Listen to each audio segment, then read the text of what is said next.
কোশ্চেনটায় বলা আছে দুটি নল এ এবং বি একটি ট্যাঙ্ক যথাক্রমে 18 ঘন্টা এবং 12 ঘন্টায় পূর্ণ করতে পারে। যদি নল দুটি একই সাথে খোলা হয় তবে ট্যাঙ্কটি পূর্ণ হতে কত সময় লাগবে? আমি মানছি কোশ্চেনটা খুব সহজ, কিন্তু আমি এখানে একটা ভালো ট্রিক্স দেখাবো যেটা খুব সহজেই অ্যান্সার করে নিতে পারবে। কোনো রকম এলসিএম করতে হবে না, কোনো রকম ঝামেলা করতে হবে না। সেই জন্য আমি এটার সলভ করাচ্ছি। তো কোশ্চেনটায় কি বলেছে যে দুটি নল এ এবং বি একটা 18 ঘন্টা এবং 12 ঘন্টায় পূর্ণ করতে পারে। যদি দুজনকে একসাথেই খোলা হয় তাহলে কত সময় লাগবে ট্যাঙ্কটি পূর্ণ করতে? সেক্ষেত্রে কোনো রকম ট্যাঙ্কের টোটাল যে ক্ষমতা বা ট্যাঙ্কের যে জল ধারণ ক্ষমতা টোটাল সেটা বের করার দরকার নেই। কোনো রকম কারোর এফিসিয়েন্সি বের করার দরকার নেই। তো কিভাবে করবে? এখানে একটা আছে এ নল আর একটা আছে বি নল। ওকে, তাহলে এ নল করছে কত? 18 ঘন্টায়। আমি এটা লিখছি 18 ঘন্টা।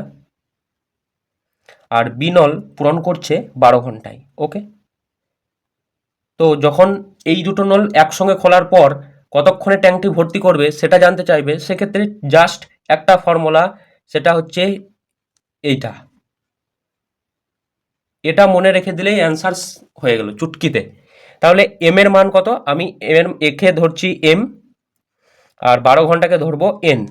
তাহলে 18 গুণ 12 বাই 18 প্লাস 12, তাহলে কত হয়ে যাচ্ছে? 30, তাই তো?